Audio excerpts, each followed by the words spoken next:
말씀이 저와 여러분에게 큰 은혜의 말씀이 되기를 주 예수님의 이름으로 축복합니다. 아멘. 2008년 베이징 올림픽이 끝나고 뉴욕 타임스지에서 세상에서 가장 아름다운 몸을 가진 선수 5명을 선발했습니다. 자, 그 중에 4사람인데 화면 한번 띄워주기를 바랍니다. 그 중에 한 사람은 우사인 볼트 아시죠? 100m 달리기 선수, 또 다른 400m 선수, 그리고 리듬 체조 선수, 또 멀리뛰기 선수 4명입니다. 이 5명 중에 1명이 한국 사람이 들어 있습니다. 한국 선수가 띄워주기를 바랍니다. 아름다운 몸을 가진 분입니다. 장미란 선수입니다. 세계가 인정한 아름다운 몸입니다. 화면 하나 더 띄워주십시오. 이게 아름다운 모습이에요.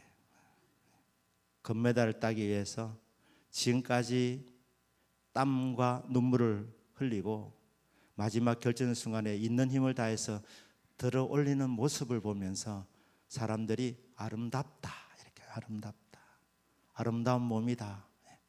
세계가 인정한 5사람 안에 우리 한국 선수 1명이 들어가 있습니다.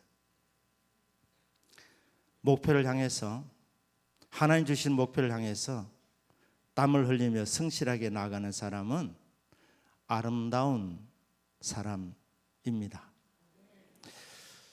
예레미야 17장 14절에 예레미야 이 선지자는 아름다운 하나님의 사람입니다. 그는 요시야 왕 13년에 하나님의 부름을 받았습니다. 처음에 부름을 받을 때는 망설였지만 그 소명을 응하기로 한 후로부터는 뒤돌아보지 않고 그 소명을 붙잡고 선지자의 사명을 성실하게 감당했던 아름다운 선지자 예레미야 선지자입니다. 그런데 사람들에게 인기는 별로 없었습니다. 왜냐하면 메시지가 축복의 메시지가 아니었습니다. 나라가 풍전등화와 같이 어려운 상황, 이스라엘 백성들이 하나님 믿는다는 것은 말뿐이었고 실제적으로는 우상을 섬기고 있었기 때문에 우상 섬기면 망하는 것 아닙니까? 나라가 망하는 길로 가고 있었습니다. 그래서 예레미야가 이대로 가면 망합니다. 성전에 예배드리러 가는 사람을 바라보면서 이곳이 하나님의 선이다, 이곳이 성전이다, 하나님 임재하는 곳이다, 그렇게 말하는데 거짓말입니다. 이렇게 거짓말입니다. 여기는 하나님이 지금 안 계십니다. 이렇게 얘기한 거예요. 예배드리러 간 사람. 그러니까 사람들이 그 말씀을 믿음으로 받지를 못했습니다. 왜 이렇게 은혜로운 메시지를 전하지 못하고 우리 피부만 찌르는 메시지만 전하는가? 그리고 우리나라가 사는 길은 바벨론에 항복하는 길입니다. 이렇게 한 거예요. 그럼 매국노라고 조롱하고 침뱉고 모욕했습니다. 사실 예레미야가 전한 메시지는 바벨론을 항복하라는 것은 메시지 일부였습니다. 예레미야가 강조했던 메시지는 하나님께로 돌아오라는 것은, 하나님께로 돌아오라. 너희들이 생수의 근원이신 하나님을 버렸다. 왜 우상을 섬기느냐? 잘못된 선택이다. 우상을 버리고 하나님께로 돌아오너라. 하나님께로 돌아오는데 너희들의 정치적인 선택은 바벨론에 항복하는 것이다. 그런데 사람들이 하나님께로 돌아오는 메시지는 다 빼버리고 바벨론에 항복하라는, 사람들이 이상하게 듣고 싶은 것만 듣고 듣기 싫은 것은 안 듣는 것입니다. 그러니까 예레미야의 신학의 핵심은 하나님께로 돌아가는 데 있는데 너희들의 모든 문제는 근본적으로 신앙의 문제다. 하나님께로 돌아와야 된다. 우상을 버려라. 그리고 정치적인 선택은 이집트도 아니다. 바벨론에 항복해야 된다. 그렇게 말씀을 전했는데 다 빼버리고 바벨론에 항복하라는 그거 하나 탁 붙잡고 사람들이 욕하고 모욕하고 싫어하고 했었습니다. 이 사역이 오래 계속되면서 예레미야가 얼마나 힘이 들었겠습니까? 얼마나 외로웠겠습니까? 그래 하다 보니 피곤이 옵니다. 지치게 됩니다. 병이 오게 된 것입니다. 아무도 이해해주지 못하는 사역. 그 사역 가운데 예레미야가 사역을 포기하는 선택을 하지 않습니다. 지치고 피곤한 상태에서, 병든 상태에서 예레미야의 선택은 뭡니까? 하나님을 찬양하는 것입니다. 여호와여, 주는 나의 찬송이시오니 찬송받기에 합당하신 하나님이십니다. 하나님이여, 나를 고치소서. 그리하면 내가 낫겠나이다. 찬송에 치유의 위력이 있다는 것을 예레미야는 알았습니다. 사역이 고달프고 힘이 들어도 찬송을 하면서 이 길을 나가게 될 때에 하나님께서 위로해 주시고 어루만져 주시고 회복시켜 주시고 새 힘을 공급하여 주시기 때문에 예레미야는 이 사역이 어렵다, 아무도 받지 않는 메시지인데, 아무도 이해해 주지 못하는데 내가 이러다가 죽겠구나, 사역을 접어야지, 그렇게 한 것이 아니라 이 사역을 계속해서 감당하면서 예레미야 하나님을 찬양하는 일을 한 것입니다. 하나님을 찬양하는 일. 여러분, 찬양에 치유의 능력이 있음을 믿으시길 바랍니다. MD 앤더슨 병원이라고 휴스턴의 세계적인 암 전문 센터입니다. 거기에 종신 교수로 있는 김어신 교수님 이렇게 말했습니다. 여러 환자들을 보게 되는데 이 교회 찬양대원들이 말입니다, 암이 잘 안 걸린답니다. 우리 찬양대 회원 아니신 분들은 빨리 등록하시기 바랍니다. 찬양대 회원들이 암이 잘 안 걸리고, 암이 걸려도 찬양대원들은 이 암을 극복하는 능력이 탁월하답니다. 여러분, 찬양의 위력이 있습니다. 치유의 능력이 있습니다. 음악에 이 치유 효과가 있기 때문에 요즘 음악 치료라는 말을 하는데, 하물며 하나님을 찬양하는 이 찬양, 그것보다 더 위대한 것이 있겠습니까? 여러분, 찬양할 때 어떤 일이 일어납니까? 엘리사가 악기를 연주할 때에 하나님의 성령이 그 자리에 임재했습니다.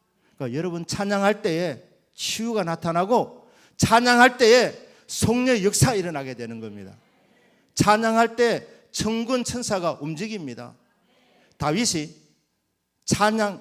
악기를 연주하며 찬양할 때에 귀신이 떠나가는 역사가 있었습니다. 치유의 역사, 회복의 역사, 어둠이 떠나가는 역사, 귀신들이 쫓겨나는 역사. 찬양할 때 이런 놀라운 일이 일어나게 되는 것입니다. 찬양에 또 힘쓰는 믿음이 있기를 축복합니다. 오늘 저희들이 귀한 집회를 모였는데 여러 세대가 이렇게 모여 있습니다. 어떤 사업가 버스 사업을 했는데 대형 버스 5대를 갖고 운영을 했습니다. 그러다 아들에게 사업을 물려줬는데 아들이 큰 것을 싫어해서 다 처분하고 택시 8대로 운영했습니다.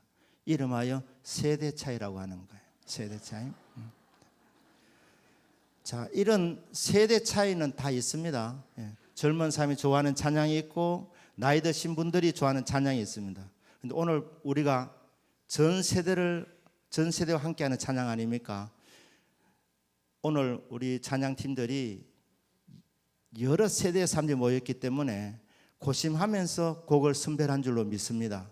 그러니까 여러분이 오늘 우리들에게 딱 맞는 곡을 하나님께서 선택해 주셨다고 그렇게 믿고, 여러분 해야 되는 뭡니까? 시킨 대로 따라하면 됩니다. 손 들으라 그러면 손 들고, 50견이 아닌 분들은 다 손을 높이 드시고, 춤추라면 춤추고, 저는 몸치지만 해보려고 합니다.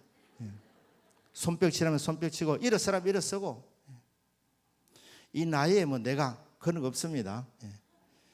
하나님께서 여러분들이 따라하는 중에 은혜 줄 줄 믿습니다. 근데 여러분 따라하면서 꼭 소원하십시오. 주님, 이 찬양이 믿음의 고백이 되기를 원합니다.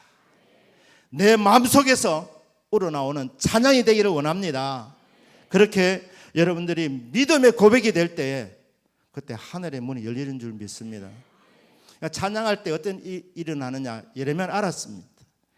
주여 나를 고치소서, 그리하면 내가 낫겠나이다. 두 번째는 뭡니까? 주여 나를 구원하소서, 그러면 내가 구원을 얻으리이다. 예수님께서 마지막 예루살렘 입성하실 때에 그때 사람들이 막 겉옷을 펴서 예수님 나귀 타고 오시는데 깔아드렸습니다. 그리고 종려나무 가지를 꺾어서 흔들면서 호산나 호산나, 이게 찬양이었습니다. 찬양. 호산나 내용이 뭐냐면 제발 우리를 구원해 주십시오. 여러분, 찬양은 기도이고 찬양은 나를 구원해 달라는 믿음의 호소입니다. 호산나 호산나, 주의 이름으로 오시는 이여 제발 우리를 구원해 주시기를 바랍니다. 그렇게 찬양할 때 하나님 그 찬양을 들으시고 우리를 구원해 주시는 겁니다. 하늘 문이 열려지게 되는 것입니다. 바울이 한밤중 일어나서 많이 맞았지만 찬미하며 감사를 올려드렸을 때 그때 하늘 문이 열려진 줄로 믿습니다. 그때 모든 매여 있는 것들이 풀려진 줄로 믿습니다. 그런데 그때 어떤 일이 일어나느냐, 그 빌립보 간수가 말입니다. 마문이 열려졌습니다. 형제들아, 우리가 어떻게 하면 구원을 얻으리까? 선생님, 구원받는 방법을 가르쳐 주십시오. 그때 주 예수를 믿어라. 그러면 너와 내 집이 구원을 받으리라. 찬양했을 때 마음의 문들이 열려졌고, 찬양했을 때 모든 수갑과 모든 문들이 다 열려졌고, 찬양할 때 그 강파가 교만하던 그 빌립보 간수장의 마음문이 열려진 줄로 믿습니다. 찬양의 위력입니다. 찬양할 때 하늘문이 열려지고 찬양할 때 구원의 역사가 일어나게 되는 것입니다. 혹시 여기에 구원받지 못한 분이 있으시다면 오늘 호산나 호산나, 주여 나를 구원해 주십시오, 찬양하는 중에 하늘문이 열려지는 역사가 있기를 축복합니다. 구원받은 사람들 어떻게 해야 됩니까? 구원받은 사람들 찬양해야 되죠. 이사야 43장 21절입니다. 이 백성은 내가 나를 위하여 지었나니 나의 찬송을 부르게 하려는 것이라. 하나님께서 이스라엘 백성을 왜 구원해 주셨습니까? 하나님께서 왜 이스라엘 백성을 선택하시고 창조했습니까? 찬송 부르게 하는 것이 목적이라고 했습니다.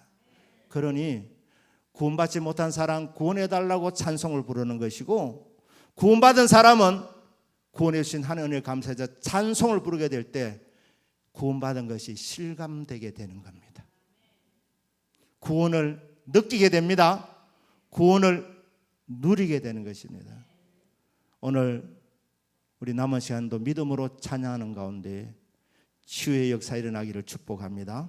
성령의 충만한 역사 나타나기를 축복합니다. 하늘이 열려지기를 축복합니다. 어둠의 영들이 떠나가는 역사가 있기를 축복합니다. 무엇보다 주님이 임재하시는 귀한 이곳이 되기를 바랍니다. 구원의 역사 나타나는 귀한 밤이 되기를 축복합니다.